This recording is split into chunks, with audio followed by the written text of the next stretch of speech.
Seguimos en Ulmanianas por Radio Ulma y como anunciamos desde el principio del programa y hace semanas que queremos poder tener esta entrevista, lo tenemos en línea al diputado Milton Corvo para poder hablar sobre esta charla en defensa de la ley de urgente consideración, así que ya mismo lo vamos a saludar. Muy buen día, Milton, muchas gracias por atendernos.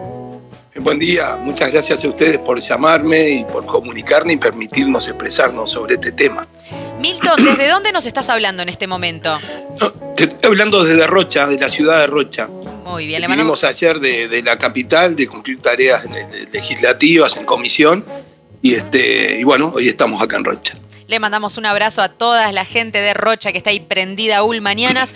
Bueno, Milton, te venís, ya estás acá, te viniste para los pagos a poder hablar sobre la LUC no se deroga, pero antes de meternos en esta charla y en esta invitación que nos llegó, saber primero que nada qué es o qué consideran que es la ley de urgente consideración.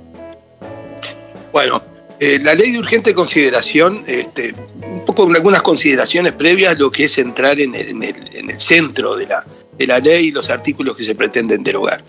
En primer lugar, es una ley que pone en negro sobre blanco, a través de la legislación, todos los compromisos de campaña que el Partido Nacional primero y luego la coalición, a través de la firma de lo que se llama el compromiso por el país, le estuvo planteando a la población en el sentido de cuál sería el eje temático y las reformas imprescindibles para llevar adelante estos 5 años de gobierno.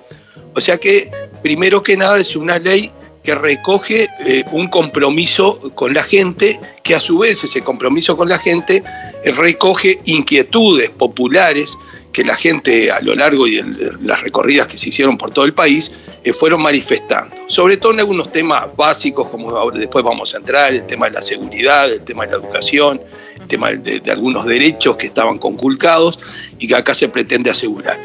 En segundo lugar, es una ley absolutamente legal. El artículo 168 de la Constitución, a través de su numeral 7, asegura o deja la posibilidad de tratar algunas leyes en forma más rápida.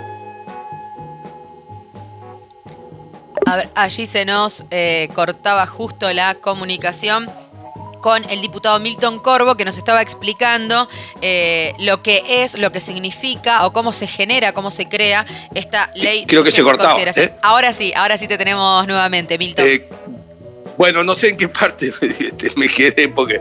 Bien, hablabas del artículo 178 de la Ahí Constitución. está, pues entonces no hubo mucho más después de eso. No, te decía, resumiendo, que la Constitución asegura o da la posibilidad de tratamiento de leyes en forma rápida, en forma urgente, que no es solamente esta que se trató ahora, ha habido otras.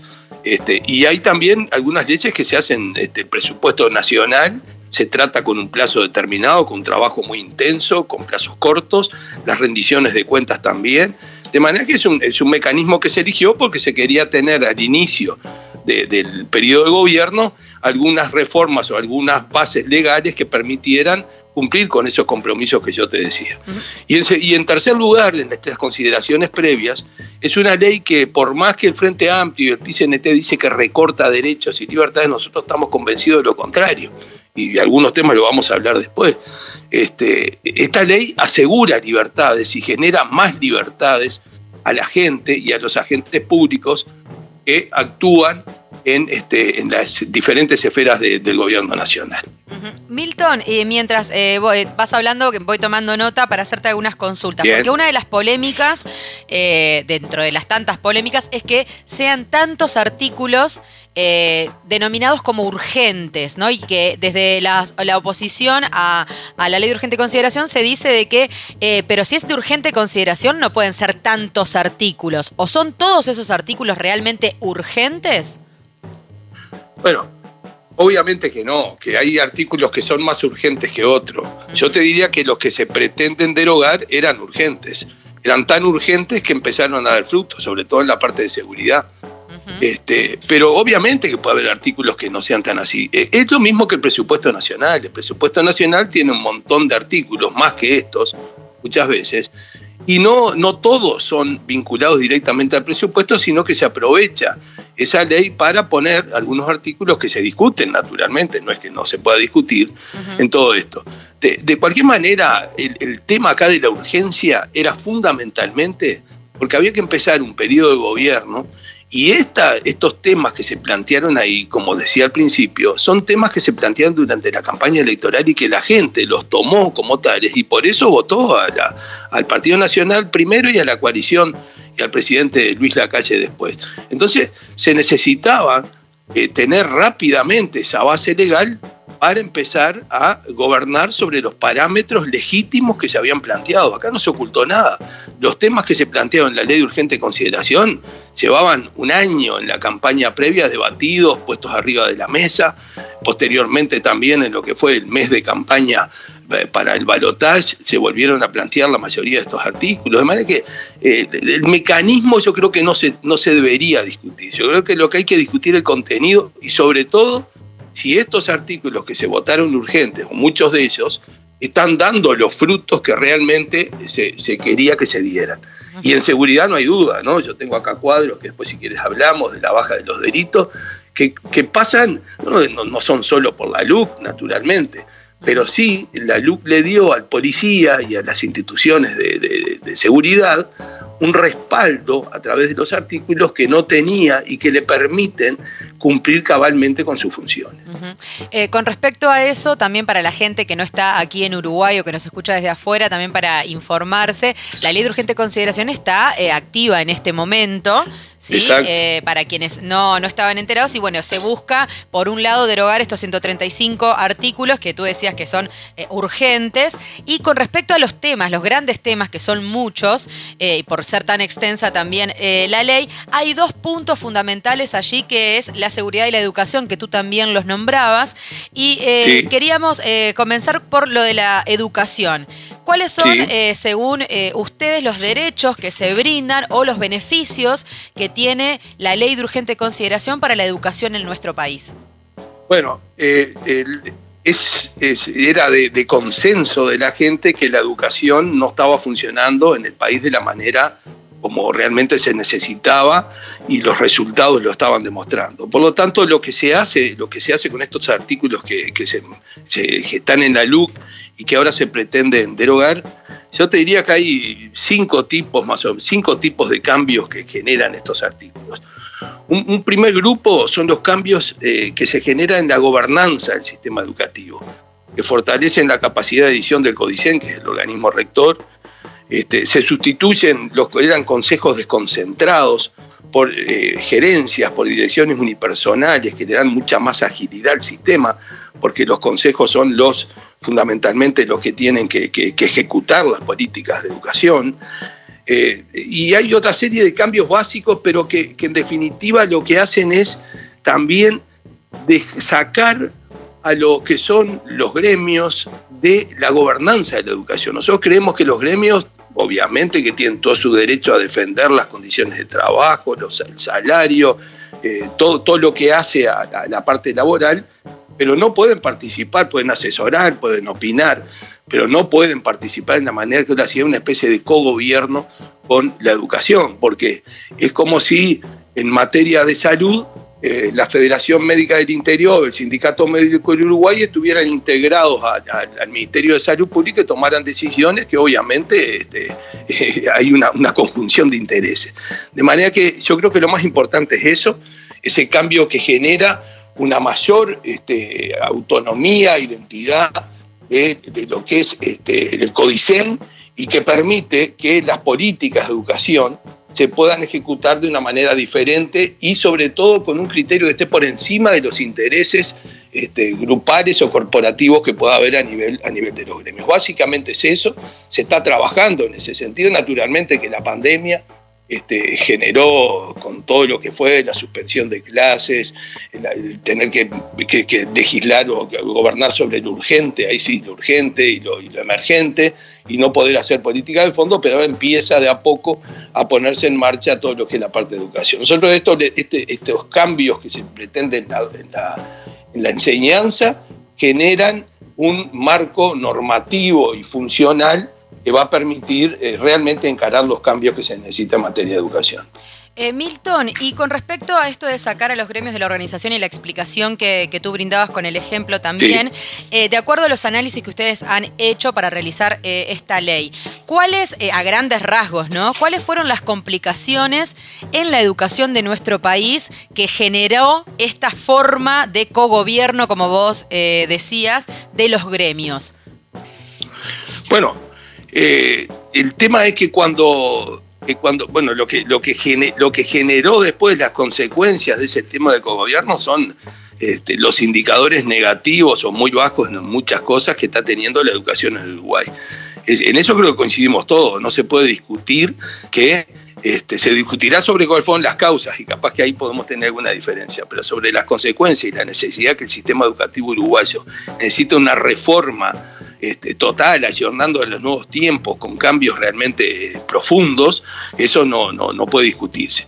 Y de nuestro punto de vista, justamente eso, el hecho de la participación permanente de los gremios con sus intereses, algunos legítimos, otros no, como se está discutiendo ahora, y se ha visto del uso y la pérdida de horas en materia de clases a los alumnos en secundaria, sobre todo por el mal uso de licencias gremiales. Bueno, eso va diluyendo realmente y anteponiendo intereses corporativos, como yo te digo, a los intereses generales.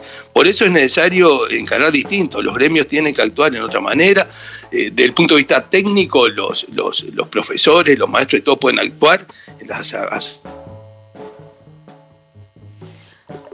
Ahí se nos cortó nuevamente. ¿Qué estará pasando con Antel? Vecine, por favor, que se nos corte ahí la comunicación, pero le agradecemos a Milton también por la paciencia. Ahí lo volvemos a tener en contacto. Se nos corta porque...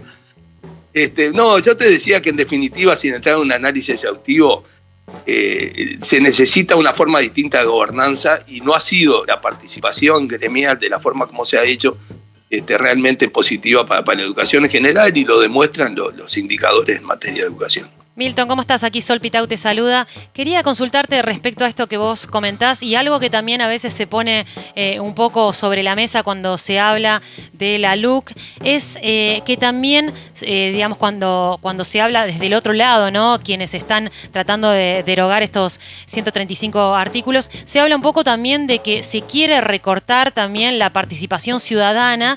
Y ahí, ¿qué pensamiento tienen ustedes respecto a esto? Porque si bien vos estás comentando lo de los gremios, ¿qué pasaría con otras situaciones en cuanto a la educación, justo hablando de esto, y la participación del pueblo en cuanto a, a poder llegar a estos cambios desde, si hay que hacer una revolución, por decirlo de una forma, un cambio dentro de la educación, que la participación ciudadana de docentes, maestros y alumnos esté presente y no esté recortada? ¿Qué piensas tú de esto?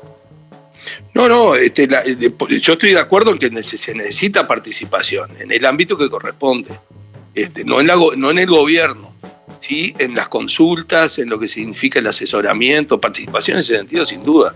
No puede haber cambios de fondo si no hay participación de todos los actores de un tema, de un problema. Eso sin duda. Lo que la LUC no genera ninguna disminución, lo que son las comunidades educativas, en todo eso no genera cambios. No hay cambios en estos artículos que se pretende derogar que recorten la participación ciudadana. Milton, y con respecto a la seguridad, que es el otro tema profundo también, que seguramente hoy lo vamos a poder escuchar a las 7 de la tarde, pero como para adelantar algo a rasgos generales de lo que ocurre con la seguridad, nos decías ahí que tenías unos datos, que me encanta, unos números, unos datos, ¿en qué impulsa, en qué favorece, en qué acompaña la ley de urgente consideración respecto a la seguridad? Bueno, antes de los datos te digo cuáles son los grandes cambios que generó la LUC y que ahora pretende derogarse. Hay un cambio muy importante en la ampliación del concepto de la legítima defensa, que la clarifica, que no solamente se hace una defensa de las personas en sí, del derecho a la vida, sino también de otros derechos, derechos que son importantes y que muchas veces van asociados con eso, como es por ejemplo el derecho de propiedad. El cambio en la forma de actuar de la delincuencia, el aumento de la agresividad y la violencia en la comisión de los delitos, ha generado muchísimas veces, lo vemos en los noticieros, cómo el ingreso de delincuentes en un campo, el ingreso con fines de copamiento, o el ingreso de delincuentes en la ciudad, en la casa, en los balnearios, es conocido. No solamente genera un riesgo a la propiedad, naturalmente, sino también a la vida de las personas que allí viven. Entonces, esto amplía el concepto de legítima defensa, que no significa carta libre ni gatillo fácil de ninguna manera, porque además quien va después a decir si efectivamente se cumplieron los parámetros y las condiciones que marca la ley es un fiscal que investiga y un juez que toma la decisión. O sea, esto no es que la ley sustituya a la justicia en el análisis de las situaciones que se puedan dar. Eso por un lado. Y después genera una serie de delitos nuevos que lo que le dan es... Esto por un lado le da un respaldo a la policía, porque esto se extiende también a la policía cuando está actuando, y también se extiende a los militares que están en el control de la frontera, cuando están actuando con un criterio policial, cuando lo hacen en el control de frontera. Y después hay una serie de artículos, la resistencia al arresto, que es un delito nuevo, el delito de agravio a la autoridad policial, una serie de la posibilidad del registro de personas que antes no se podía hacer. Todo eso le da un respaldo a la policía en la actuación que ha generado, a nuestro punto de vista, conjuntamente con la presencia, un cambio en la gestión de la seguridad a través de una muchísimo mayor presencia policial, una caída notoria de los delitos. Se discutía si el año pasado era por la pandemia. Puede ser que algo haya influido en la disminución de la movilidad, que no fue tanta en el Uruguay, salvo en los primeros meses del año pasado. Puede haber influido, naturalmente. Uh-huh. Pero ahí, este año ya no hubo disminución de la movilidad. Yo tengo datos acá que comparan enero-septiembre del 2019, del 2020 y del 2021, que demuestran que, por ejemplo, los homicidios cayeron, comparando el 2020, es decir, el año pasado con este año, en ese semestre, en esos primeros, 9 meses del año, cayeron un 16,7%, pero si lo comparamos con el 2019 y este año, cayeron un 22,2%. Los hurtos cayeron, comparado al 2019-2021, 19,2%. Las rapiñas cayeron un 20%. Bajó la violencia doméstica, algo lamentablemente mucho menos de lo que desearíamos todos, y bajó sensiblemente el abigeato, y esto es consecuencia ya no de la LUC, sino de la creación. ¿Hola? Sí, te escuchamos. Ya, perfecto. Sino de la creación de lo que es la Guardia Rural, que ha logrado disminuir notoriamente estos delitos de abigeato. O sea que es clarísimo el respaldo a la policía, la actitud distinta que reclamaba el gremio policial. Este tipo de cosas estaban largamente reclamadas hace mucho tiempo por el gremio policial, diciendo que se necesitaba este tipo de cosas para apoyar la actuación policial, que repito, no es de ninguna manera ni gatillo fácil, ni una actitud autoritaria, porque todo esto está regulado por la ley y por la justicia, que es notoriamente independiente en este país, pero que le da al policía otro tipo de respaldo que le permite actuar con mayor defensa de su integridad física, pero también con mucho más elementos para poder cumplir cabalmente su función. Milton, ahí escuchando atentamente decías que, claro, estos nuevos delitos también que se generan, hablando de la seguridad en la ley de urgente consideración y el respaldo a la institución policial, ¿verdad? Con estos nuevos delitos también que se forman, y teniendo en cuenta la cantidad de situaciones polémicas y cambios de lugares dentro de la institución policial que hemos conocido en los últimos meses, ¿hay algún artículo de la ley de urgente consideración que respalde a la ciudadanía en caso de la que institución falle? Pero sin duda, la ley no es la LUC, es la ley que respalda a la ciudadanía, es la ley de procedimiento policial que no se modifica y que se debe cumplir, y sin duda es la justicia la que protege en este tipo de casos. Ha habido muy pocos, porque se ha dicho que esto iba a generar toda una actitud arbitraria de la policía, de maltrato a la población. Sin embargo, más allá de algunos anuncios, ha habido algunas mínimas denuncias, que hay siempre, porque yo tengo unos cuantos años y saquemos la dictadura, que naturalmente estaban conculcadas todas las leyes, pero en todos los gobiernos ha habido denuncias de abuso policial muchas veces, es natural y lógico. El tema no es si hay abusos o no, el tema es si después esos abusos se controlan y se sanciona al responsable cuando se prueban esas circunstancias. Y acá pasó lo mismo, ¿no? Aumentaron las denuncias por abuso policial, por autoritarismo, por maltrato a la población, aumentaron, y cuando hubieron, se trataron, en algunos casos se descartaron, como fue el famoso tema de la Plaza Sereñi, donde se hizo toda una denuncia enorme sobre un maltrato a jóvenes que estaban en ese lugar, pero cuando se vieron los videos, el propio Frente Amplio que había hecho la denuncia y que había anunciado una interpelación, retiró todo porque era evidente que se había actuado de acuerdo a lo que es la ley de procedimiento policial.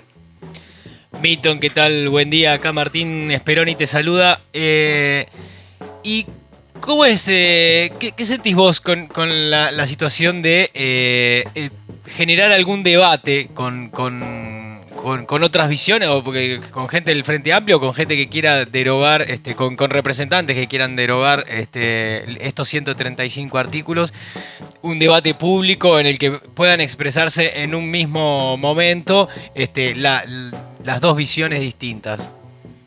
Sí, yo siempre soy partidario de los debates. Creo que llegado el momento es un buen elemento para que la población pueda verlo, pueda sentirlo y ser informada. Nosotros hoy, en este momento, en esta primera etapa, tenemos una etapa de información, como esta charla que vamos a hacer esta tarde. Mañana tenemos una reunión política también de nuestra agrupación, donde seguimos con esto. Vamos a estar la semana que viene en el interior y estamos en esta etapa. Pero yo creo que cuando la campaña realmente se intensifique, tal vez haya la necesidad de eso, y bueno, estaremos dispuestos nosotros, algunos de los compañeros, a este tipo de debate. No hay ningún problema. Milton, y aquí nombrabas dentro de los delitos uno que había bajado y poco, y que lo venimos hablando todo el tiempo, que son las situaciones de violencia doméstica. Sí. ¿Y hay allí en la ley de urgente consideración también algún respaldo respecto a la violencia de género, a las violencias a mujeres y disidencias de nuestro país? ¿Hay algo dedicado, algún artículo dedicado a fortalecer la seguridad o el respaldo con respecto a la violencia de género? Bueno, justamente uno de los artículos que se pretende derogar es el artículo 56 de la LUC, es la creación de la Dirección Nacional de Políticas de Género dentro de lo que es el Ministerio del Interior. O sea que nos parece importante que el Ministerio del Interior, la policía y los agentes de seguridad estén jerarquizados y priorizados en este tema que es tan importante. Después, en los temas que se van a derogar no hay otros artículos referidos a esto.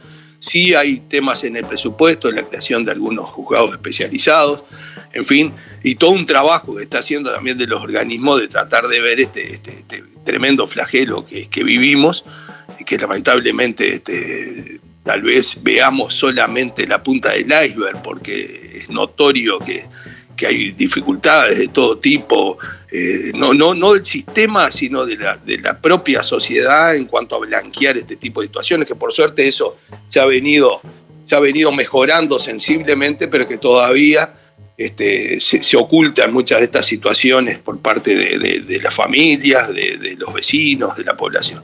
Pero bueno, es un tema tremendo, no es un tema solamente del Uruguay, naturalmente, es un tema mucho más complejo, pero no hay en la LUC, salvo este artículo que hoy el Frente pretende derogar.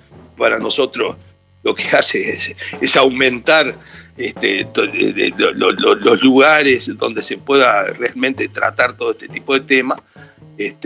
No sé por qué lo quieren derogar, pero bueno, además no hay otras cosas en la LUC. Antes de meternos en la jornada de hoy, Milton, te pregunto, ¿consideran negativa o una pérdida la herramienta del referéndum para esta situación? En caso se va a referéndum, ¿ustedes lo consideran como algo perdido, como algo negativo, o no habría ningún inconveniente en ponerlo en consulta pública y popular?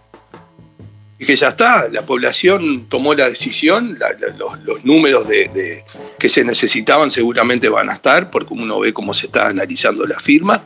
Y bueno, es una buena instancia de volverlo a plebiscitar. Para nosotros estaba plebiscitado.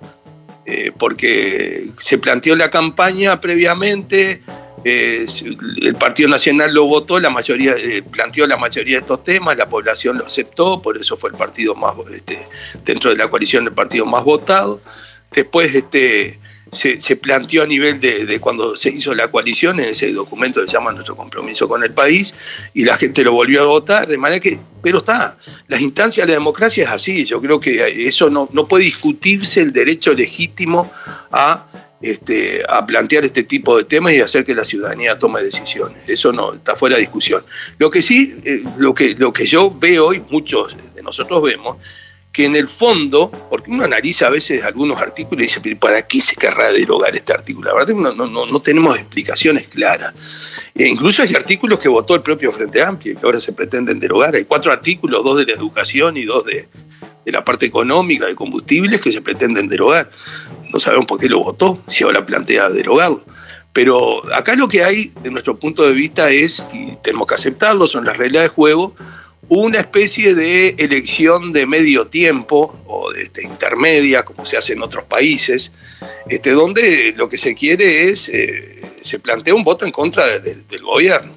Bueno, aceptémoslo así, no nos parece correcto, no es correcto, no parece lo mejor, porque deberíamos estar dedicando nuestro tiempo no a esto, o no a una campaña política intermedia, sino a los temas grandes del país, todos, la oposición y el gobierno, en la discusión legítima que se tiene que dar.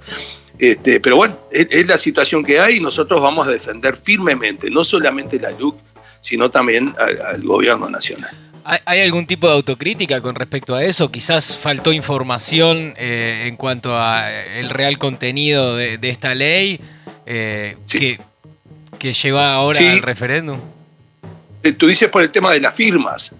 Sí, claro, digamos. La campaña de las firmas, claro, pienso en que si... Sí, ¿por qué se llegó a la firma?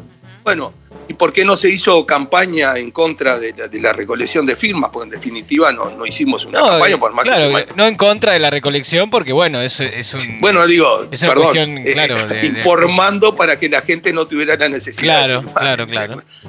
Y bueno, y creo que sí, debería haberse hecho. También hay que decir una cosa, ¿no? Tanto el partido de gobierno, la coalición y el gobierno mismo estábamos en plena pandemia, dedicados a un montón de temas. Yo llevo menos de un año en el Parlamento porque ocupé la banca luego de que el intendente Umpierres asumiera la intendencia de Rocha, pero en estos meses hemos votado montones y discutido y votado con muchísimo rato, mucho tiempo, un montón de leyes desde el punto de vista de apoyo a la pequeña y mediana empresa, leyes desde el punto de vista sanitario, de seguros de paro, de un montón de cosas que eran consecuencias directas de lo que era la pandemia, ¿verdad? Y la necesidad de enfrentarla. Y bueno, tal vez estaba bien, obviamente, priorizar eso, no tengo duda. Ahora, capaz que en ese pensamiento de enfrentar a la pandemia y el tiempo que llevaba, nos sacó el enfoque político de que debimos tal vez haber informado para no llegar a la instancia del referéndum. Pero bueno, las cosas son así, hay que encararlo, es la democracia y no hay problema ninguno en dividir el tiempo entre esta, para nosotros, campaña política, no tanto contra la LUC, sino contra el gobierno, que están llevando adelante el Frente Amplio y el PCNT. Y bueno, pero daremos la batalla informativa en el buen sentido de la palabra que se necesita. Y antes, en campaña, ¿crees que quedó claro? Porque muchas críticas llegaban en torno a que hasta luego de las elecciones no se sabía bien qué es lo que contenía la ley de urgente consideración. Bueno, no se conocía exactamente el articulado y algunos detalles de la ley, pero los conceptos generales fueron explicitados claramente. Después todo lo que hace a la redacción de las leyes, bueno, se discutió en los tiempos, que para algunos fueron escasos, pero que yo creo que fueron adecuados, porque se trabajó muchísimo. Se recibieron vía Zoom o a veces presencial también montones de delegaciones, comisiones, gremios, que plantearon los temas, como se discutió el presupuesto y como se discutió la rendición de cuentas con las mismas limitaciones, y sin embargo no hay quejas del Frente Amplio sobre los tiempos que llevó a cabo todo eso. Obviamente que votaban en contra de algunas cosas, de otras a favor, pero bueno, así es. Yo creo que estaba explicitado, el articulado tal vez no era el conocimiento de la población, es realmente para nosotros que no somos abogados ni especialistas. Ay, se nos corta cada tanto allí la entrevista. Vamos a tratar de contactarlo de nuevo para ya liberarlo. Otra vez, sí. Milton, otra vez ahí se nos cortó, pero bueno, también para poder... Pero básicamente creo que hemos podido más o menos decir todo. Hay algunos temas. Por ejemplo, se ha hecho mucha campaña sobre el tema de los alquileres o el cambio en los alquileres sin garantía. Y yo creo que esto es un tema que se está mintiendo. Acá directamente se está mal informando a la población. No se deroga la ley de alquileres que ya existe, que tiene todas las garantías, tanto para el propietario como para quien arrienda. No se deroga absolutamente nada de eso. Lo que se crea es una forma nueva de alquilar que permite que aquellos que de alguna manera tienen por su trabajo un ingreso suficiente para pagar un alquiler, pero que no tienen garantías o por la antigüedad de su trabajo o por el monto de lo que cobran, en fin, pueden alquilar sin garantías si el propietario quiere. Capaz que hay propietarios que no quieren y solo quieren mantener la ley o alquilar a través de la ley 14.219, en fin. Pero esto es lo que crea un sistema nuevo que le da la posibilidad a quienes no tienen garantías de alquilar. Naturalmente, que al no haber garantías, los plazos de desalojo para el mal pagador, solo para el mal pagador, porque mientras dura el contrato, si es buen pagador no puede ser desalojado, naturalmente que son distintos a los que son cuando hay una garantía detrás. Pero, repito, no cambia la ley de alquileres, no afecta en absoluto el sistema de alquileres que existe en el Uruguay, sino que crea un nuevo sistema que voluntariamente lo aceptarán o no quienes quieran arrendar o los propietarios. Eso nos parece importante dejarlo claro, pues se ha hablado mucho sobre esto y se ha mal informado a la población en este sentido. Y en cuanto a las empresas públicas, que también hay como una crítica en cuanto a que un poco el articulado termina como degradando las empresas públicas para llevarlas a una posible privatización. Bueno, no hay en esta ley, no hay la privatización que se planteó en su momento. No fue aceptada por la coalición, que era el tema de ANCAP, la desmonopolización, de ANCAP en primer lugar, de manera que no hay. Lo que hay un cambio en la forma de cálculo del precio de los combustibles, que lo votó el Frente, eso lo votó, y que depende, que lo que hace es transparentizar cuáles son, cómo se conforma el precio de los combustibles a través de lo que son los costos y fundamentalmente el costo de la materia prima, que es el petróleo. Pero no hay otra cosa que cambie todo eso, no hay. Hay una sí. ¿Y la portabilidad numérica, por ejemplo? La portabilidad numérica, que de pronto puede, yo creo que no, pero puede afectar a Antel, que es la famosa portabilidad numérica. Y yo creo que es un derecho de los ciudadanos, esto da libertad, más allá que pueda ir en detrimento ¿no? de la empresa pública, creo que lo que genera acá es libertad para el ciudadano. Hoy por hoy, el número del celular que tenemos todos es prácticamente la cédula de identidad digital que tenemos, ¿verdad? Porque tratamos de mantenerlo, llevarlo, pero naturalmente no podemos ser rehenes por mantener un número de lo que son los costos de ese servicio.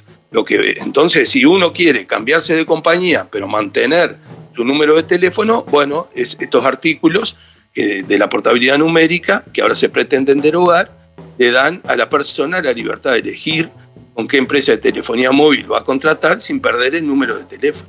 Esto es lo que hace que Antel va a tener que competir mejor, no solamente usando ese cuasi monopolio que tiene en este momento, que lo garantiza a través de esto de quedar rehén, de mantener un número, y va a tener que competir de otra manera, y lo va a hacer bien, porque es una empresa que permanentemente ha liderado el tema de las telecomunicaciones y estoy seguro que lo va a seguir haciendo y no va a tener problemas.